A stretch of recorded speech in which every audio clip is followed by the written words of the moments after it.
In Mark's Gospel, Jesus' public ministry begins with healing. Last Sunday, Jesus healed a man with an unclean spirit in the synagogue.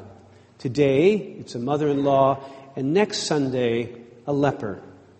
The first and last make clear that Mark is depicting Jesus' outreach to the most reviled of the community. But situated in between the unclean spirit and a leper, the mother-in-law, we assume, is an ancient joke. But her inclusion is no accident. In the time of Jesus, women received social status only through their relationships to males, usually their fathers or husbands. For a woman to be known through her son-in-law is so extreme as to suggest that Mark is making a special point of her social anonymity. Like the unnamed mother-in-law, Job has lost all of his social status. He speaks of the misery of life, like hard servitude, full of disappointment and toil. Job spends his nights as a sick man, tossing back and forth on his bed, wishing for morning because the night is endless. His nights and days are empty and without hope. By reading Job next to Mark, we begin to grasp the extent of salvation that is happening here. The world is, in fact, alienated from itself and without hope. But with Jesus, the state of things come back to plumb. People sink into rest.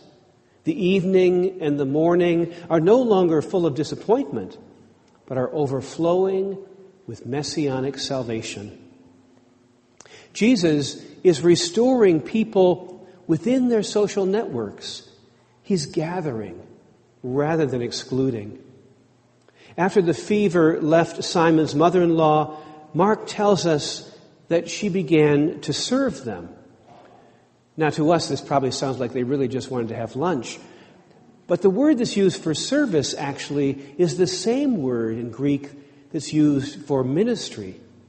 So she was restored to her place in the household, and then she was able to resume her ministry within the household.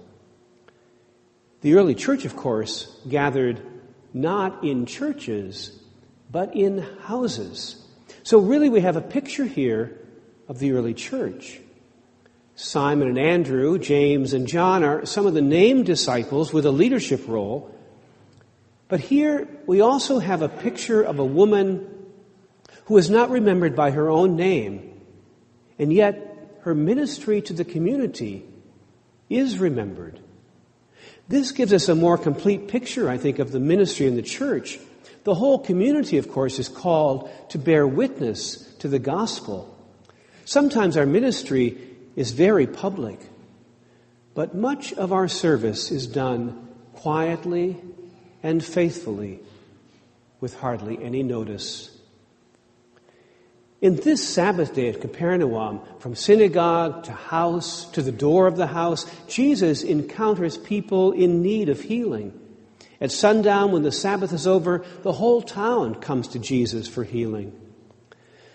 This Sabbath work of restoring people is God's work of recreation. So early the next morning, Jesus goes to a deserted place to pray, so that he might continue to grow in relationship with the Father. The disciples find Jesus and urge him to come back, but Jesus' mission is to the whole world. Let us go on to the neighboring towns, so that I may proclaim the message there also. For that is what I came out to do. And this is what we, too, are called to do.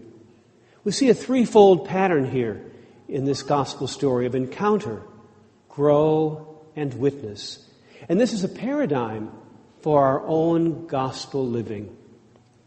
In the fall of 2016, Archbishop Vigneron called the church together at Synod 16 to discern a path forward for the Church of Detroit. The word synod means on the road together. In his pastoral letter, Unleash the Gospel, published on Pentecost Sunday, Archbishop Vigneron outlined 10 guideposts or action steps on our journey to becoming a band of joyful missionary disciples. In guidepost number 9, the Archbishop outlines the threefold process for evangelization that he highlights as a paradigm as we go forward in unleashing the gospel. Encounter, grow, and witness.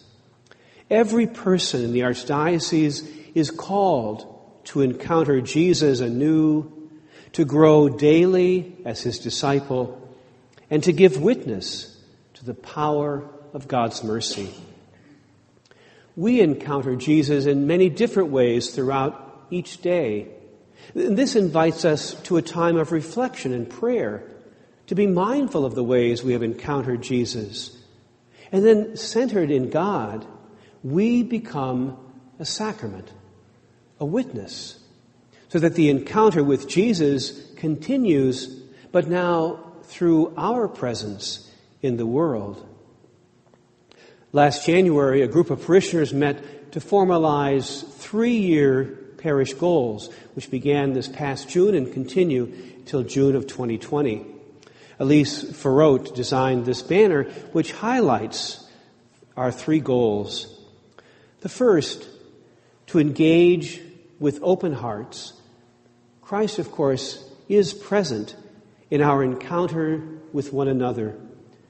So this goal is to welcome all who come to us as we would welcome Christ, helping each other discern our gifts and valuing the presence of each person, especially the young people in our community.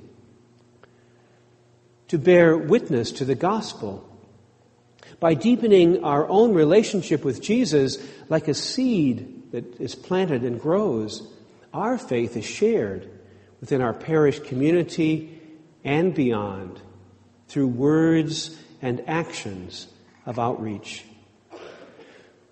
To reach out in service, building on the strong foundation of service that exists within our parish community, yet remaining open to the current needs of the poor and vulnerable. We are witnesses to the importance of serving in our everyday lives. From its beginning, Christ the Redeemer parish community has always had a special concern for the poor. For more than 25 years, we've been giving 10% of our Sunday collection to the poor. And as you know, before we built this house of the church, we built a house for the poor. We've continued our relationship with Habitat for Humanity ever since.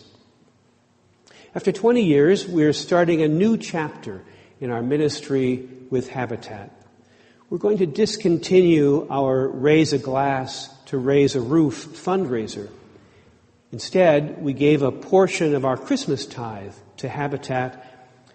We're hoping to continue volunteering on Habitat projects in our own area and possibly in other locations as well.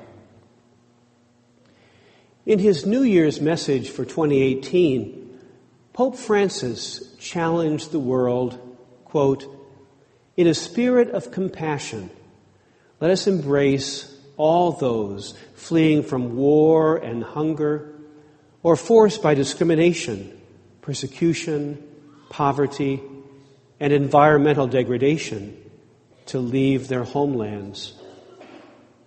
Our parish has joined 5 other parishes working with Samaritas Refugee Resettlement Services of North Oakland County. We are working with the Mamous family from Syria.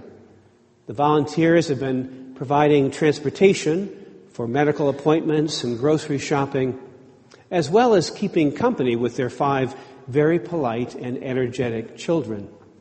Recently, we also provided transportation to the newly arrived Al-Tamimi family from Iraq. It is our hope that our nation will once again open our hearts to the more than 65 million refugees in the world today, and that we will be able to help other families who are resettling in our area. Thanks to your generous and faithful stewardship, our parish financial situation is very sound. Our contributions more than exceed our expenses. But the most interesting report is the parish building debt. As of this week, our debt stands at $62,250. In February, we'll make an additional payment of $15,000, and then adding the first quarter interest of $2,500, that will leave us a balance of $49,750. We anticipate the CSA payment on April 1st, no fooling, to be $50,000, and so we will pay off the building debt on Easter Sunday. We will be debt-free.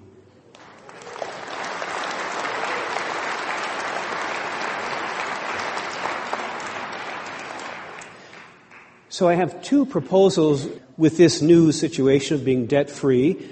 The first order of business in this next year is to set up a building repair fund to save $250,000 so that we might address any issues that come up for repair in our now 18-year-old facility. And the second priority is to address future ministerial needs. So I'd like to convene a focus group on Sunday, February the 18th at 12:30. We'll provide lunch. Tom Roble has agreed to lead our discussion. I have in mind inviting a wide range of parishioners, but if you're interested in joining this discussion, you can let me know after Mass. Finally, the Parish Finance Council would like to encourage you to consider online giving for your Sunday offering.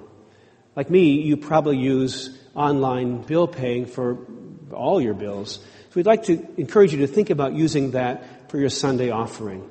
Online giving is available on the parish website under the heading We Give. But because it's important to offer our gift at the altar, when you come into church, we have these little sacrificial gift offering cards, a little holder on the hymn racks. You can pick one up and then drop it in the collection basket so that you can make your offering during Mass. However, in the next couple of weeks, we'll be adding a new online giving option. Text offering will be coming soon.